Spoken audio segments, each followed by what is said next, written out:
Welcome to the part 2 of the 7 QC tools. My name is Ajit Sharma from Bob Cash University. So in my last video, we had seen that how to make a check sheet. We saw in detail what is the cause and effect diagram, how to draw it, what is the inference that we can make from it.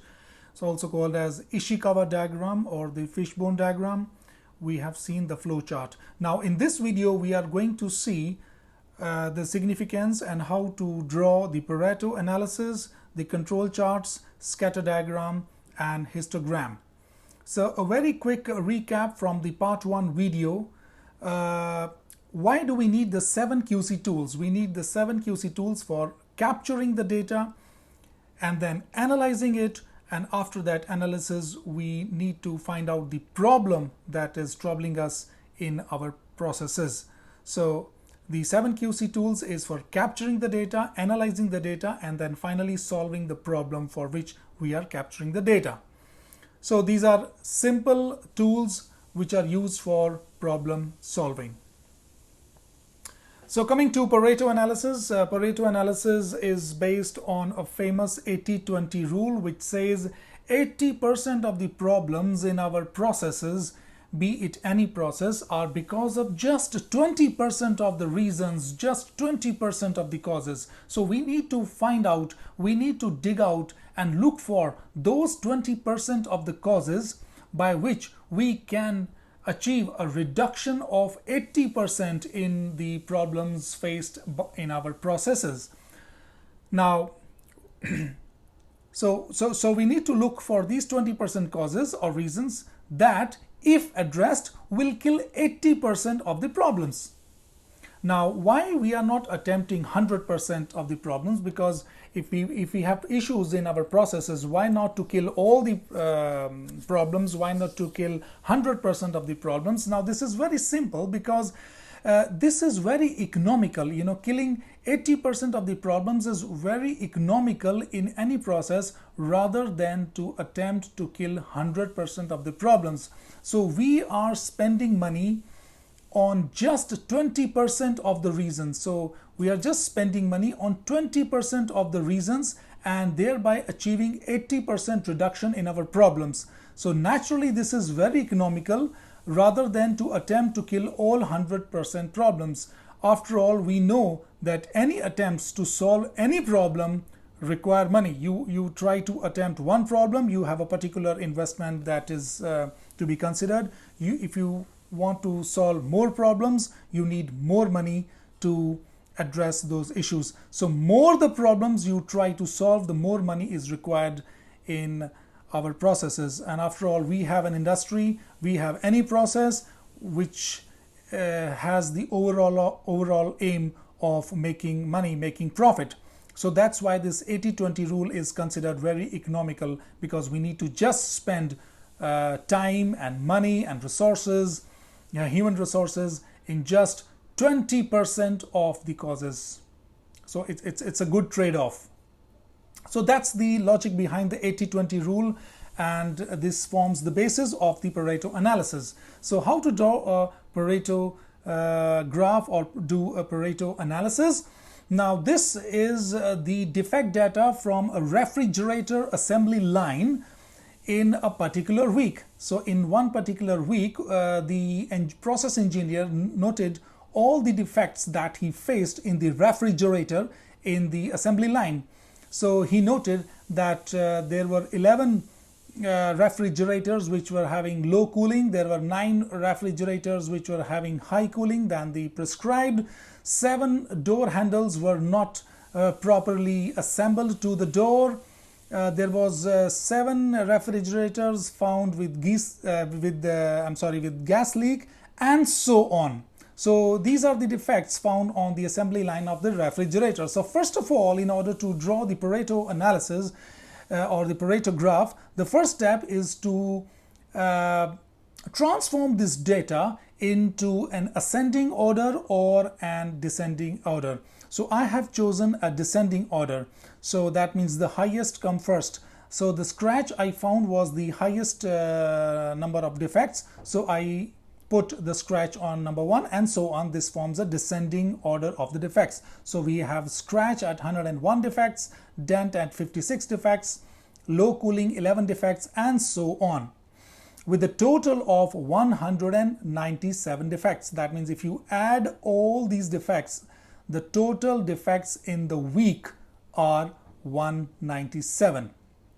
What do we do next? So after that, we do the cumulative addition. So cumulative addition, we all know, we have done cumulative algebra in our schools. So cumulative means the total till now, the cumulative, the grand total. So for example, scratch is 101 defects. The cumulative total of scratch and dent is 157. 101 plus 56, 157. The cumulative total of scratch, dent, and low cooling is 101 plus 56 plus 11, which is 168. The cumulative total of scratch, dent, low cooling, and high cooling is 101 plus 56 plus 11 plus 9, which is 177. So and so on, we make the cumulative total, and naturally the last defect will be 197, which will be the grand total of all the defects. So after making the defects in an ascending or descending order, we try to make a table with cumulative additions, the cumulative contribution to the problem. So that means the scratch and dent, they total contribute to 157 defects, right? Now after that, we have a column which says cumulative percentage, which is nothing but the percentage contribution, cumulative percentage contribution to the total problem. So scratch, which is 101, it alone contributes to 51.26% to the total problem. How do we get this figure? 101 divided by the total problem. Total problem is 197. So 101 divided by 197, we get 51.26%. The cumulative contribution, the total cumulative contribution of scratch plus dent is 157. 157 divided by 197 is roughly around 80%. So that means scratch and dent, they together contribute to something like 80% of the problem, 80% of the total problem, right? What is the total problem? 197. So they contribute something like 80% of the total problem. And so on, we make this table, which is the cumulative percentage contribution of the defects with respect to the total. Right. So what do we do next? We plot a graph with x-axis mentioning the defects name, which are these ones. So we have scratch, dent, low cooling, high cooling, and so on. And on the y-axis, we have the percentage contribution of these defects, the total percentage contribution of these defects on the total problem of 197, right? What is y-axis? Y-axis is the total percentage contribution of these defects with respect to the total problem, which is 197. So we saw from this table that scratch alone contributes to 51.26% of the total problem. So we plot this graph as 51.26. Dent plus scratch, they both contribute to something like 80% of the total problem. So we plot, we have this graph which represents the contribution of, this is not dent alone, this represents scratch plus dent, the total contribution of scratch and dent on the total problem. So scratch and dent together contribute to 79.69 or something like 80% of the problem from the total problems of 97, which we got by dividing 157 by 197. So and so on, we make the graph for all the cumulative contributions. For example, one more example we'll take. For example, low cooling is 80, low cooling says 85.27. This means the total contribution of scratch plus dent plus low cooling on the total problem is 85.27%. So these three together contribute 85% of the total problem of 197. So what is 80-20? So 80-20 says we need to look for those 20% of the problems. Remember, Pareto analysis says we need to look in for those 20% of the problems which contribute to 80% of the problem. So these, if you see, these are the two causes or the reasons which contribute to 80% of the problem. So scratch plus dent contribute to 80% of the problems. That means if we eliminate or if we solve the problem of scratch and dent, we will come down in the defect tally, in the defect counting by 80%. So our problems will get solved by 80% by just eliminating two of the causes. How many of these causes do we see here? 1, 2, 3, 4, 5, 6, 7, 8, 9, 10. So these are 10 causes or 10 reasons of the problems. And we have attacked only two. 2 divided by 10 is 20%. Right? This is only 2. 2 divided by 10 is only 20%. So by attacking or solving or addressing 20% of the reasons, 20% of the causes, we are solving 80% of the problem of total of 197. And this is very economical. So what is the takeaway? The takeaway is always we need to look in for those minimum, we don't need to be very rigid about 80-20. Sometimes you will not get that exact figure like we got here. The idea is to look for those minimum causes which contribute to the maximized problem contribution, right? So we need to look for those minimum causes which do the maximum damage, which contribute maximum to the problems. That's the takeaway from the Pareto analysis. We come to the control charts now. What is control charts? The purpose of control charts is to know if the process is running under normal causes or special causes, and that's it. This is all that we need to know in control charts. Rest is just the rules and some of the empirical formula that you need to know. But the crux of control charts is that we use control charts to know whether my process is running under normal cause or a special cause. What is a normal cause? Normal cause is nothing but a random variation, which is fine. We all need variation if it is random. So because random variation, which is an intrinsic property of nature, nobody can change it, and it is harmless, is also called non-harmful causes of variation. There is variation in the process, but the idea is we need to look for the non-harmful or the harmful. We need to discriminate between the non-harmful causes and the harmful causes. Normal causes are random variation, which is fine, which is an intrinsic property of the process, intrinsic inborn quality of nature, and these are non-harmful causes of variation. The problem which we don't want is a special cause in our process, which is something like a variation with a pattern. It is not random.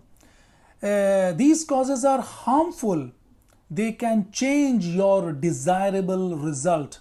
So therefore these are undesirable causes of variation. Why they are undesirable causes of variation? Because they have the power, they have the ability to change your desired results. And that's a problem.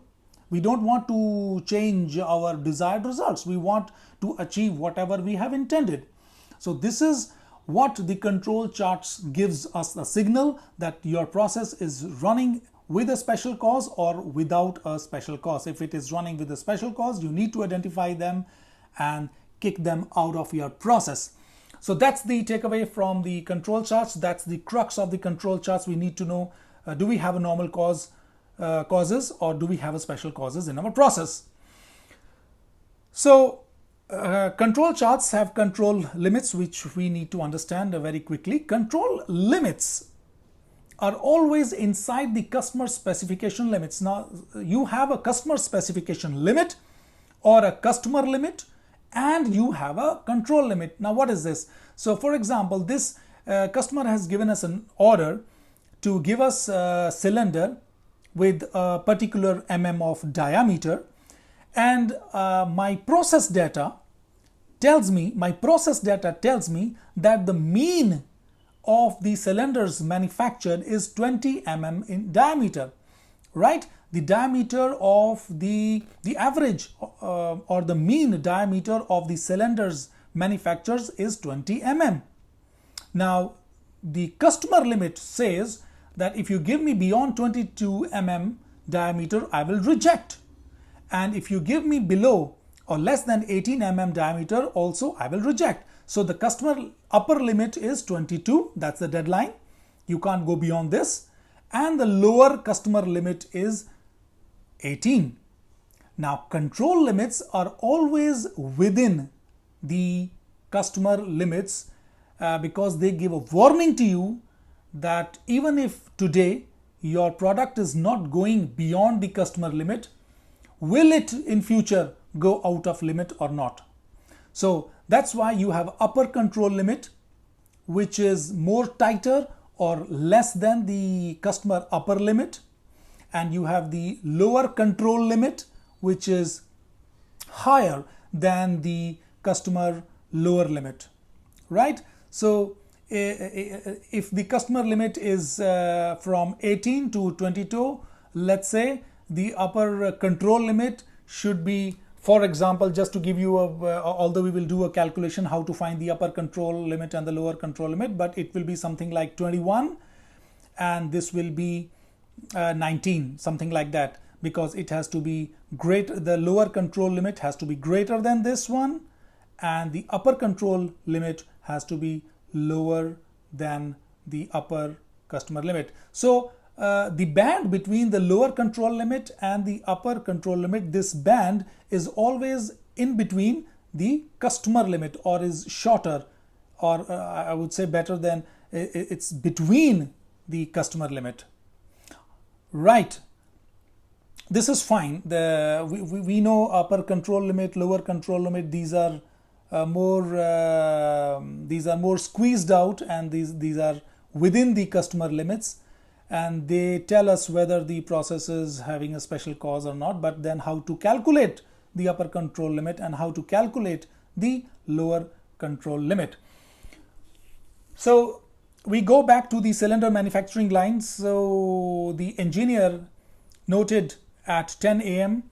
the diameter of, let's say, 4 consecutive cylinders, and he found it was 20 18.5 20 and 19.5 Similarly, he took the data at 11 a.m. I have not mentioned the data because that's not important, but let's say he has some data here. So he noted the same diameter of the cylinder at 11 a.m. at noon, 12 noon, 1 p.m., 2 p.m., 3 p.m. So he has a data of the cylinders manufactured on the manufacturing line from 10 a.m. to 3 p.m. While taking the reading, he took 4 consecutive pieces for measurement. Similarly, at 11 a.m. he took 4 consecutive pieces for measurement. Then what do we do?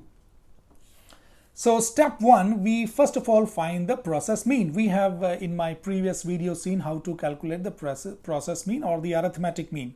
So once we find the process mean, that means you add up all these values, and divide by the number of readings, right? We have 1, 2, 3, 4, 5, 6, and 1, 2, 3, 4, 4. So 6 4s are 24, so we have 24 readings. So whatever total you get, divide by 24 and you get the process mean.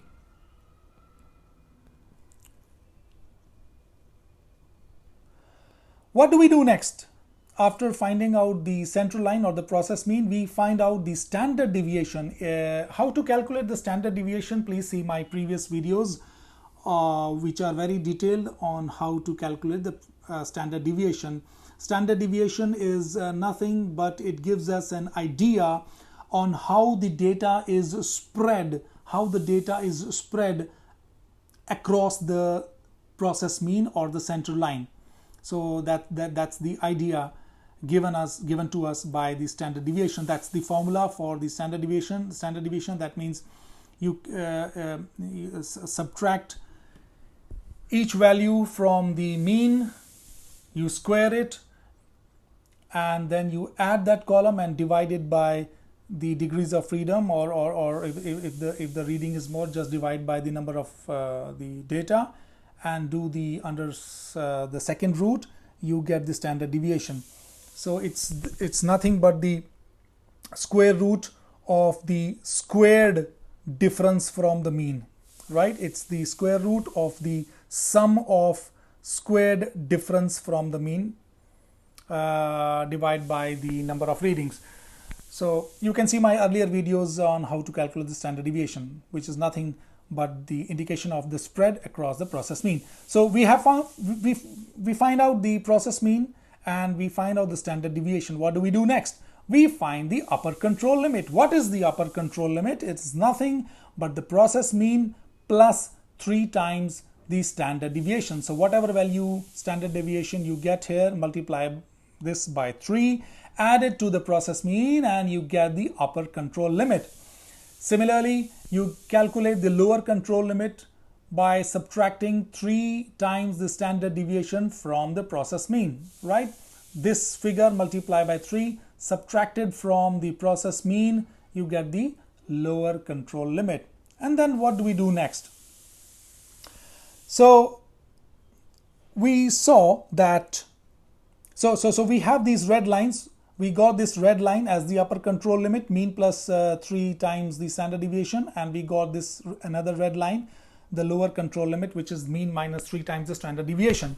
Now remember, this engineer had noted 4 consecutive readings at 10 a.m., 11 a.m., noon, and so on. So he calculates the average of the cylinder diameter at 10 a.m. So you add up this, divide by 4, you get 19.5. So you put a mark here as 19.5. So we are at 18 here, so a 19 point will be something here. So you plot 19.5 here. Similarly, this point will be the average of the cylinder readings at 11 a.m. Similarly, this will be the average of the cylinder readings at noon. This will be the average of the cylinder readings at 1 p.m. That means you add up all these 4, divide by 4, and whatever you get here, this goes here. So in this fashion, you plot this graph here, so which is nothing but the average cylinder diameter at 10 a.m., average cylinder diameter 11 a.m., average cylinder diameter at noon, average cylinder diameter at 1 p.m., and so on. Once you get this, this is nothing but a control chart, right? So these are called the data points, which is nothing but the average of the consecutive readings taken at different intervals of time. And what you see on the screen now, this is called a control chart. Now the question is, fine, we have the upper control limit, we have the lower control limit, we have the control chart in front of us. Now how it is telling us whether the process is running with a special cause or without a special cause? Remember, we started from the conversation that we need to find out through the control charts whether we have a special cause or not. Now how this chart is going to tell me whether there is a special cause in the process or not. So there are some rules to know that. We will see them in a short while. This control chart, incidentally, is also called a X bar chart. So X bar represents the process mean. Because it is using the process mean, it is seeing the spread of the data around the process mean, which is represented by X bar. That is why this chart is called an X bar or X bar chart.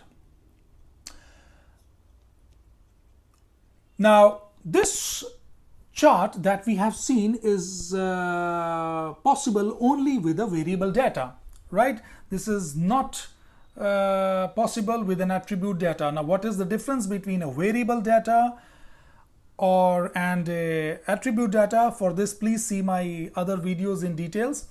But for this video, you can note that variable data is something which has the freedom to take any value, and in contrast to the attribute data, which is limited to take any value. For example, yes no type of data, pass fail type of data, qualitative data, it does not have the freedom to take any value. But variable data has the freedom to take any value. For example, the cylinder diameter can be 18.25, it can be 18.1, it can take any value depending upon the least count of your measurement. So this chart is this holds goods only for a variable data. What do we do for an attribute data? X bar chart is not applicable for the attribute data or the discrete data or the yes no or pass fail data. We are not going to do this in detail because I have another video especially on control chart. So for the attribute control charts, which is applicable only for the yes no or pass fail type, when we are having defects in consideration, we draw, which is something called as C chart. This is for a constant sample size, and we have a U chart for a variable sample size. What is a defect type of data? Defect type of data is, for example, in this refrigerator, we have a scratch here, we have a door handle not fixed properly. This is a defect. So if we have these type of data, so defect 1, defect 2. So these type of data, if we have, remember in the previous slide, we have the low cooling, the high cooling, the vibration, wrong delivery. These are all defects data. And if the sample size is constant, we use the C chart for the control chart, and if the sample size itself is varying, we use the U chart. What is a defective? Defective is when we don't see the defects in particular, but see, I have put a box over this refrigerator. When we see the unit as a whole, so we have one scratch defect or a handle defect or a low cooling or a high cooling, we have one defect or 100 defects. If there is a defect in the unit, it is called a defective. So we are not looking on the defects in particular, we are looking on the unit in which the defects occur. So we are considering the unit in which the defects occur. We are not seeing the defects. This type of data, if you have, for example, how many refrigerators were found defective, irrespective of the fact they had one defect or two defect or three defect, how many refrigerators as a whole were found wrong? If this type of data we have, it is called a defective when we don't see the particular defects. So if we have a defective data for a constant sample size, we use an NP chart. If we have a defective data type for a variable sample size, we use a P chart. For the details of this, you can see my other videos on control charts. Let us see now the control chart analysis. Now this slide is going to tell us how to find out if my process is running with a special cause or not. Well, for this, we need to answer this question, is my process stable or not? So if my process is having a special cause, my process is not stable. If my process is not having a special cause, my process is stable. So how does a stable process look like? That means how does a process without special cause, how does a process without a special cause look like? What is a process without special cause? A stable cause. It will have a random pattern. You will not be able to draw a particular pattern. The pattern will be random. So a stable process or a process without a special cause will have a random pattern. The mean will be constant with respect to time. It will not change. It will be uniform. The process will be having uniform variation over time. You will not be able to see any trends. You will not be able to see any cluster. There will be no point outside the control limits. Remember, we saw control limits, upper control limit and the lower control limit. No data point will go beyond the control limits. That means the process is stable, the process is running without a special cause. Most of the points, data points, will be near the central line, near the mean. That's another characteristic of a stable process or a process without a special cause. And a few points approach the control limits. So that means when I say most points near the central line does not mean all the points. Most of the points, we will see how much most. So most of the points near the central line or the process mean, and a few points will be approaching the control limits. This type of data, if you have, that means the process is stable. It is not having a special cause, which is fine. There is no correction to be made to the process. But this looks very vague. This does not look very specific. Let's go in the specificities of how to find a process is stable or not, or whether a process is running without a special cause or not. Before that, we will identify the zones in between our control limits. So we have the upper control limit, mean plus 3 times standard deviation, and the lower control limit. The zone plus 1 sigma and minus 1 sigma. So that means the zone 1 times the standard deviation above the mean and 1 times standard deviation below the mean. This zone is called the zone C. The zone 2 times standard deviation above the mean and 2 times standard deviation below the mean. This zone is called zone B. This zone is called zone B. And the zone with 3 times standard deviation from the mean and 3 times standard deviation from the mean below. So 3 times standard deviation above the mean and 3 times standard deviation below the mean. This zone is called zone A. So zone A is the biggest zone, zone B is the smaller zone, and zone C is the smallest zone. We will use these zones in the coming analysis. So what are the rules? So here are the rules which will tell you whether your process is having a special cause or not. Rule number 1, if there is 1 or more points outside the control limit, see, this is the control limit, and these are the zones, zone C, C above, C above, sorry, C above, C below. This black line is the process mean. So this portion is the zone C above the process mean. This portion is the zone C below the process mean. This portion above the process mean is zone B. This portion below the process mean is zone B. And this portion above the process mean is zone A, and this portion below the process mean is zone A, right? And all this is zone A. So this is what we have seen in the previous slide. So if there is 1 or more points outside the control limit, see, this point is going beyond the control limit, the process is unstable. The process is not stable. There is a special cause that has creeped into your process. Please find it out and kill it. Rule number 2, if there are 9 consecutive points on one side of the average, this is a problem. That means there is a shift in your process. That means there is a special cause in your process. So this black line is the process mean, and we have 1, 2, 3, 4, 5, 6, 7, 8, 9. 9 points on one side, right? So all these 9 points are all these 9 points are above this black line. So there are 9 consecutive, one after the other, points on one side of the average or the process mean. that means you have a special cause in your process over here. Rule number 3, 6 consecutive points steadily increasing or decreasing. If you see a trend of 6 consecutive points rising or falling down, that means you have a special cause in your process. Please find it out and kick it out of the process. Otherwise, you will have a defect. So 1, 2, 3, 4, 5, 6. These are 6 points continuously rising, and these are 6 points continuously going down.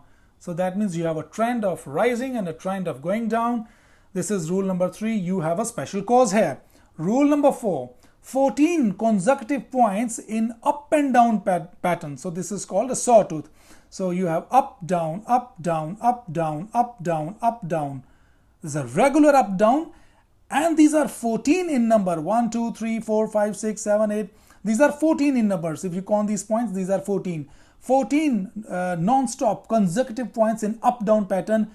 You have a special cause here. Please find out and kick it out of your process. Rule number 5. If 2 out of 3 consecutive points are in zone A. What does this mean? We all know what is zone A now. So this is point number 1, point number 2, point number 3, point number 4. So these are 3 consecutive points. 1, 2, 3, right? Out of the 3 consecutive points, what are the 3 consecutive points? 1, 2, and 3. Out of the 3 consecutive points, any 2, if they are in zone A, there is a problem. So this example also, you have 3 consecutive points, point 1, point 2, point 3. And out of these 3 consecutive points, 2 are in zone A. You have a problem here. That means special cause has come in. Rule number 6. 4 out of 5 consecutive points in a row in zone B or beyond is a problem. So these are how many consecutive points? 1, 2, 3, 4, 5. These are 5 consecutive points, and out of them 4, 1, 2, 3, 4. 4 are in zone B, right? Zone B or beyond. So this are in zone B, and this one is beyond B. So that means there is a problem here.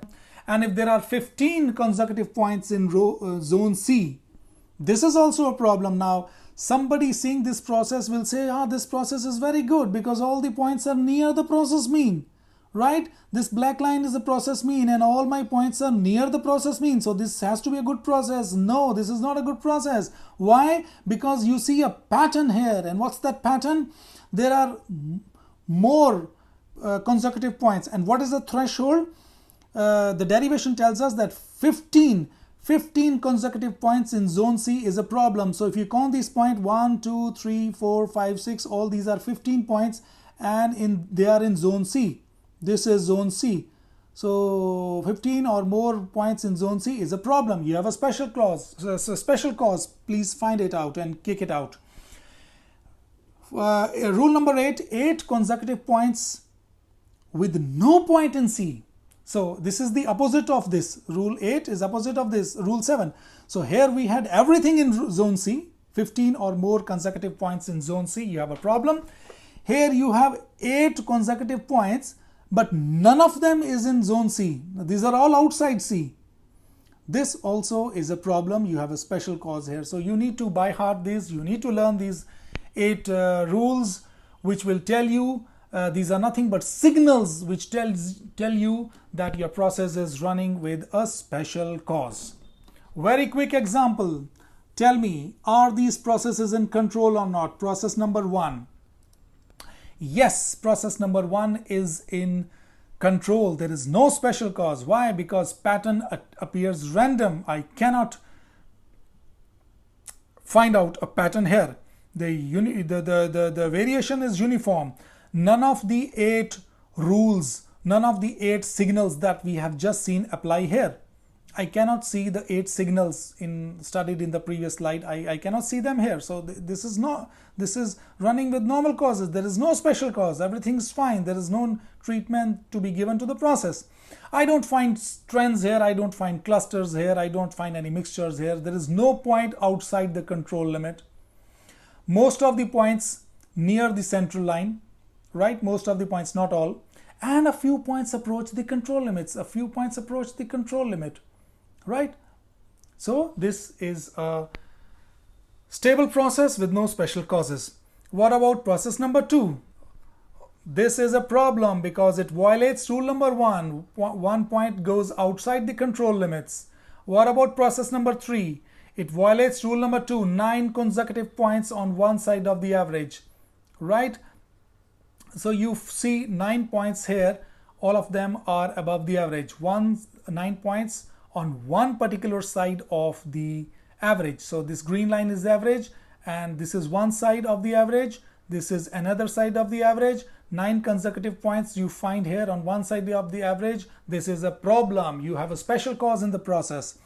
Process number 4 violates rule number 3. 6 consecutive points steadily increasing and decreasing. Increasing or decreasing. So over here you see 6 consecutive points going down. This is a problem. Process number 5 violates rule number 4. 14 consecutive points in an up and down pattern. Right? Up, down, up, down, up, down, up, down, up, down, up, down. So you see there are 14 in number. So this is a problem. Process number 6 violates rule number 7, which says 15 consecutive points in zone C. So zone C is, so this is plus 1 standard deviation. This is minus 1 standard deviation. So where my arrow is going, this is the zone C upper line, and this is the zone C lower line, right? This is the zone C lower line, and in between you have 15 consecutive points. This is a problem. So this is how you identify, this is how you catch the signals whether you have a special cause. So coming to the next QC tool, which is the scatter diagram. What's the objective of this scatter diagram? Scatter diagram is a dot chart used to visually observe potential relationship. That's the keyword. Relationship between two numerical variables, and they have to be typically continuous. So in my previous videos you can see the difference between the continuous data and the attribute data. Scatter diagram is used to understand if there is a relationship between two variables or not. These two variables can be output and input, two inputs, that means input and input, or they can be two outputs, that means output and an output. So let's see this example. This is a set of data in X variable, and this is a set of data in Y variable. So if we plot one variable on X axis and another variable on Y axis, and if we plot the values of Y and respective X, values of Y and respective X, value of Y and respective X, we get something like this, dots all over the plot area, and this is nothing but called the scatter diagram. It is called the scatter diagram because you see the dots scattered all over the plot area. Now what's the most important thing to know in scatter diagram? That scatter diagram is just telling us the relationship between two numerical variables. It does not mean, that's why I put this in red color, it does not mean that X is a cause of Y or Y is a cause of X. It just shows correlation, how each variable is behaving with respect to the change in the other variable. It does not mean that because of X 25, Y is 86. It's just that it is correlation. Y behaves in this fashion when X behaves in this fashion. It does not mean that because of X being 25, Y is 86. There is no because here. It's just that when it was 25, Y was 86. When X was 8, Y happens to be 83, and not the following statement that because of X, Y is 83, right? So we take a small example. For example, the number of birds in a particular village is having the correlation of the marks obtained by a student in the respective classes. So as the number of birds increase, we have seen the marks obtained by the student in the exams also increase. Now it is a correlation. It does not mean, it is crazy to think that because of the increase in the number of birds in the village, the child is getting more marks. It's foolish. So because of the birds variable, the marks increase in the students is not there. It's just a correlation. It is not a cause, right? It's not a cause. How to calculate the correlation? Is it possible to quantify the correlation? Yes, it is possible. The quantification of the correlation is done by the correlation coefficient. The degree of linear correlation between two variables x and y, they could be output input or input input or output output, is measured by the coefficient called r. Now this r can have the minimum value of -1 and a maximum value of 1. So it can have any value between -1 and 1. If r is equal to 1, it means there is a perfect positive correlation. What is a positive correlation? If there is an increase in one variable, other also increases. If there is a decrease in one variable, other also decreases. Similarly, the opposite, if r is equal to -1, that means there is a perfect negative correlation. As one increases, in the same ratio, the other decreases, and vice versa, right? And if r is equal to 0, that means there is no correlation between the two variables. Both change independent of each other. How do we calculate the correlation coefficient? So this is the formula for the correlation coefficient. In the numerator, we have the sigma or the summation of the product of the difference from the mean of each variable, and in the denominator we have the under root of the squared difference of one variable and under root of sum of squared difference of another variable, right? We will see this by this quick example on the right hand side. Let's say we have two variables x and y. This is the data for x and this is the data for y. So we calculate x bar. X bar means the mean of x. So we add all this and divide by the number of the data 1, 2, 3, 4, 5, 6, 7. So we divide by 7 the sum of all this and we get 7.8. Similarly, we find the y bar, which is the average of another variable y, which happens to be 16.1. After that, we find the difference because the numerator requires the difference from the mean. So we find the difference from the mean of x. So what's the mean of x bar? It is 7.8.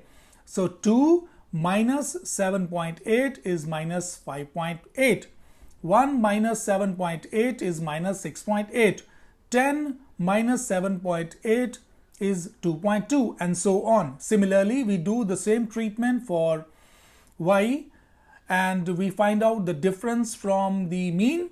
So we do y minus y bar. Y bar happens to be 16.1. So 4 minus 16.1 is minus 12.1. 3 minus 16.1 is minus 13.1 and so on. Now we find the product because the numerator requires the product of the difference of each variable. So we do x minus x bar multiplied by y minus y bar. So that means minus 5.8 multiplied by minus 12.1 is 70.18. Minus 6.8 multiplied by minus 13.1 is 89.08 and so on. And finally, for the denominator, because it requires the squared difference, we calculate the square difference of each variable. So we do x minus x bar square. That means minus 5.8 square is 33.64. Minus 6.8 square is 46.24. 2.2 square is 4.84. Similarly, we do for y minus y bar square. That means minus 12.1 square is 146.41, minus 13.1 square is 171.61, and so on. Now I need the sum, the summation, the sigma of the product of the difference. So what was the product? This is the product of the difference. So I add everything and I get 516.16, which constitutes the numerator. What about the denominator? I need the sum of the square difference of x.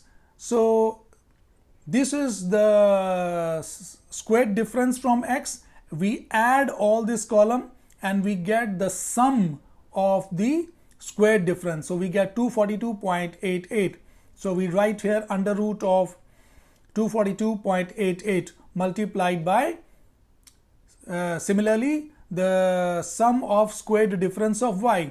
So we add all this column and we get the sum of squares of sum of squared difference of y, which is 1110.87. So we write here under root of 1110.87. Under root of 242.88 happens to be 15.58. Under root of this one happens to be 33.33. You multiply this and you get 519.28.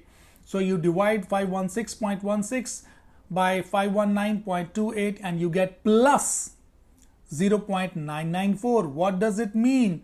You see, this is very near to 1, right? This is very near to 1. That means it is having a positive. Remember, we said when it is close to 1 or 1, it is showing a positive correlation. So, and because it is close to 1, we say it is a high correlation. Because it is close to 1, we say it is a high correlation and a positive correlation because we get a plus here, sign here. There is no negative. So positive high correlation means as x increases, almost in the same ratio, y will increase. And you can see that also here it's 2, it's almost double 4, it's 10, it's almost double 18, it's 20, it's almost double 43, it's 8, it's double 16, and so on. So as x increases, almost in the same fashion y increases. That's the correlation between x and y, because it is positive high correlation. Coming to the analysis of the scatter plot. So if you get this kind of plot, which means R will be very close to 1, as in our example in the previous slide. This means it is a strong positive correlation or a high positive correlation, as in our previous example. In this case, for example, you get R less than 1, 0.6, but it is still near to it is still positive, so you get a positive correlation. We don't say it is a strong positive correlation because it is quite far away from 1, but since it is plus, we say it's a positive correlation. If you get this type of graph, you can see visually, in fact, no need to see the coefficient of correlation R is equal to 0 here, but even by visually you can see the x data and y data, they do not have any correlation. That means x changes independently of y.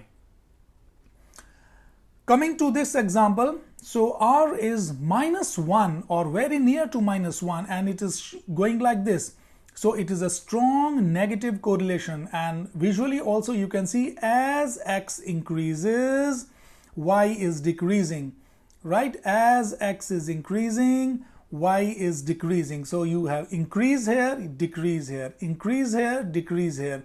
So when you have these opposite things, it is a negative correlation. And why it is strong? Because it is close to 1.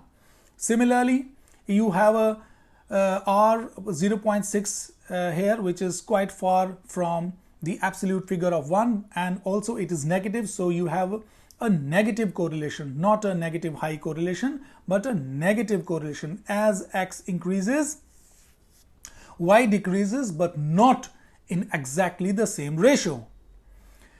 If you get this type of graph, this is a correlation, but it is a non-linear correlation simply because it doesn't have a single line. So this type of correlation, this is called a non-linear correlation. So by visually, scatter diagram gives you an idea without even looking at the coefficient of correlation. What is the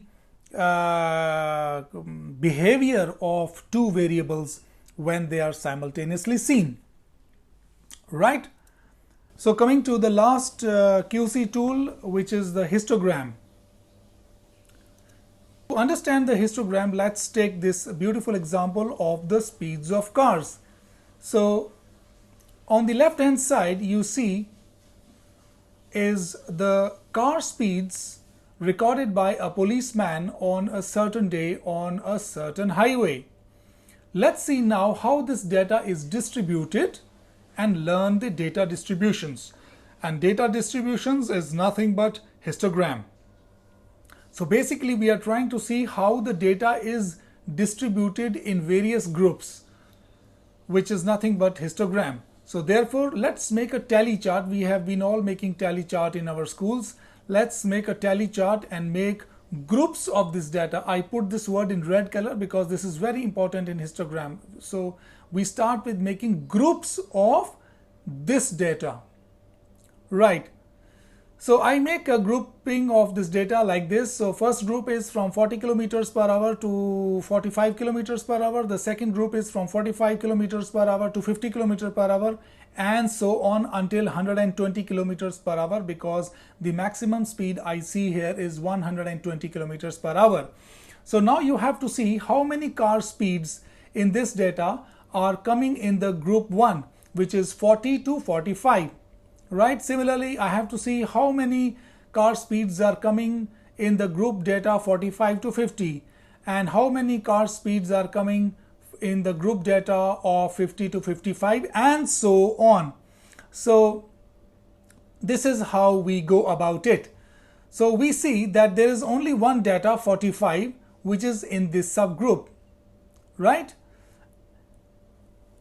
In the next subgroup also we see there is only one data 50. Let's take another example, 65 to 70. In this group, how many data are there?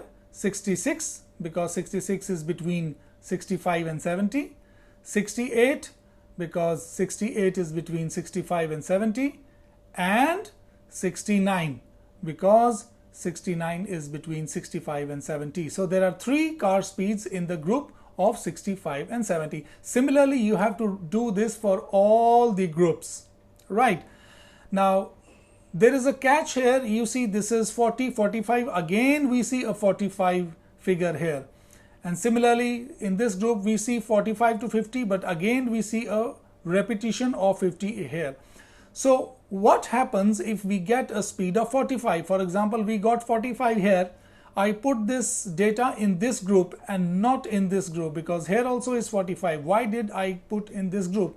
Now, while allocating these numbers to the groups, you have to take either the lower class or the upper class. This is called the lower class and this is called the upper class, right? Any one you have to select. So I have selected the upper class. So because I have selected in my mind upper class and 45 is in the upper class, I put 1 here. But if you choose the lower class everywhere, the results would be the same. It does not affect the construction of the histogram, right? So either you have to take the upper class or the lower class. Similarly, here in this group, because I have taken upper class, I have chosen this 50 to be noted down here. So this 50 car reading comes in this group because I have chosen the upper class. I have not put in this group because here 50 is in the lower class, right? The left hand side is the lower class, the right hand side is the upper class. All right, so I have taken upper class, so that's why I put 50 here, and so on. Once we have put the number of data that is coming in the respective groups, we start to draw it in bar charts. So these are the bar charts in terms of these groups. So the first bar is from 40 to 45, the second bar is from 45 to 50, the third bar is from 50 to 55, and so on. So on the x-axis you have the groups of data, and on the y-axis you have the frequency of car speed, right? Frequency of car speed. So what is the frequency of car speed? In 40 to 45 group, it's only 1. All right. So I make the height of this bar as 1. Similarly, in the next bar, the group of data is from 45 to 50, and what is the frequency in this group? It's also 1. So I put 1 here. One more example we'll take from the group 50 to 55. What is the frequency of the car speed that are coming in the range of 50 to 55? They are 2. There are 2 car speeds which come in the range of 50 to 55. So I make this bar as with the height of 2 units. So similarly, you have to make bar graphs for all the groups of data with their respective frequencies. When you do this, the figure that you called is nothing but a histogram. And as I said in the start of this tool, that histogram is a data distribution. You can see this indeed is a data distribution because it shows how the data is distributed in the various groups. So this is one data distributed in 40 to 45, one data distributed in 45 to 50, 2 data of car speeds distributed in 50 to 55, 6 car speeds data distributed in the group of 75 to 80, and so on. So this is a histogram or a data distribution in the various groups of data. So, and if you join the midpoints of the bars, you get this type of curve, and this type of curve is called a data distribution curve. What is this called? A data distribution curve, which is nothing but the line that you get by joining the midpoints of the bars of the histogram. So this is all about the 7 QC tools. Thank you very much for watching my video. My name is Ajit Sharma from Bob Cash University.